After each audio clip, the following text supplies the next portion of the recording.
Pilipinas patuloy sa pagpapalakas ng depensa ng ating armed forces mga pare ko. Ito nga isang good news. Bansang Japan handang tulungan at suplayan ng Pilipinas ng isang barkong pandigma at isang napakalakas na warship ng Pilipinas parating na nga sa ating bansa at bagong mga fighter jets para sa Philippine Air Force. Ikinakasana. Pero bago yan, ilike mo muna ang video, mag-subscribe at pindutin ang notification bell. Maraming salamat. Huwag na nga natin patagalin pa dahil itong pinakabagong balita natin. Nasa proseso na nga ang pagbili ng fighter jet para sa Philippine Air Force. At pero bago yan, unahin muna natin ang paparting na kayo na pinakamalakas na warship ng Philippine Navy na pinangalan ng BRP Miguel Malvar na gawa ng bansang South Korea. Napakagandang balita nga nito sa pagpapalakas ng depensa ng Pilipinas. Alam naman natin na kulang tayo sa mga barkong pandigma, kaya naman ibu-boost ng barkong pandigma na ito ang depensa ng Pilipinas.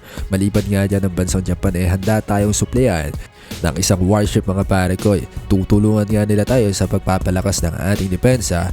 Isa na nga dito sa pinaplano ng Japan na isupply sa Pilipinas ang isang Japanese destroyer escort warship mga pare ko. Bagamat hindi kalakihan ng barkong pandigma na ito napakasolid naman ng mga armaments dahil escort ito ng kanilang mga destroyer, kaya naman kargado ng mga armas.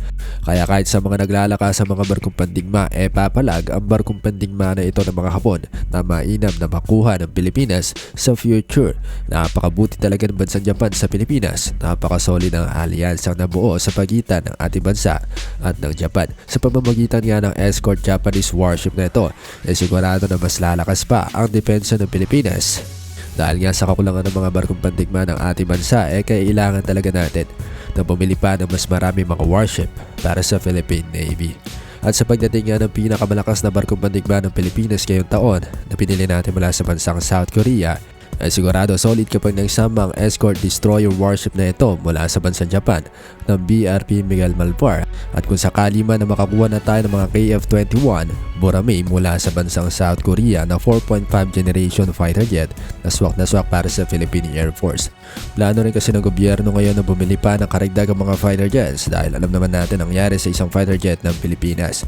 Maliban nga sa mga multi-role fighter jet gustong pumili ng Pilipinas ng 12 hanggang sa 15 mga FA-50 o upgraded FA-50 Fighting Eagle. Kaya naman swak na rin na bumili na rin tayo ng mga KF-21 Boramae mula sa kanilang bansa, ang 4.5 generation fighter jet semi-stealth fighter na talagang quality, kalidad at moderno dahil kagagawa pa nga lang nito at sisimulan pa nga lang ang mass production.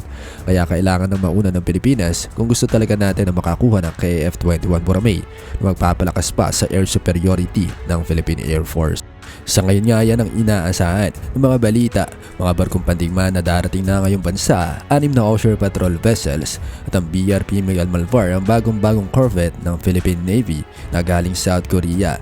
At binuo nga ito kagaya ng mga BRP Jose Rizal class frigates ng Hyundai Heavy Industries. Kaya naman sa pamamagitan nga ng mga ito ay mas lalakas pa ang depensa. Sigurado matatakot na ang ibang mga bansa na pumasok na nga sa ating mga teritoryo ng basta-basta. Isama mo pa dito ang plano ng bansang Japan na suplayan tayo ng mga world-class destroyer escort warship para sa Philippine Navy na kargado ng mga armas at hindi basta-basta dahil alam naman natin basta gawang Japan ay siguradong quality at talagang mapagkakatiwalaan. Sigurado na palag-palag kahit sa mga modernong mga barkong pandigma ng ibang mga bansa dahil kapag gawang Japan siguradong quality mga pare ko.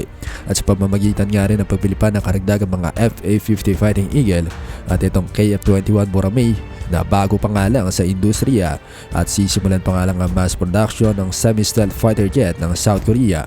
Kapag nagsama-sama nga mga assets na ito na makuha na ng Pilipinas sigurado na mas lalakas pa ang depensa ng ating bansa dahil matagal na nga natin na pinapangarap na makabili ng multi-role fighter jet. Pagkakataon na ito na bumili ng Pilipinas mula sa bansang South Korea dahil alam naman natin na lagi na tayong bumibili sa kanila ng mga kagamitang pamilitar. Kaya suking-suki na tayo.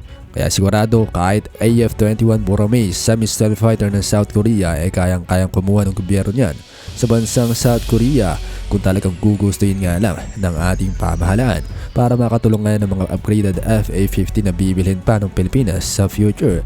At ang mga bagong warship natin, BRP Miguel Malvar at ang kasalukuyan na pinakamalakas na barkong pandigma ng Pilipinas. Isipin mo na nga lang kapag nagsama-sama ang mga assets na ito pa nga lang ay siguradong napakalakas na ng Pilipinas.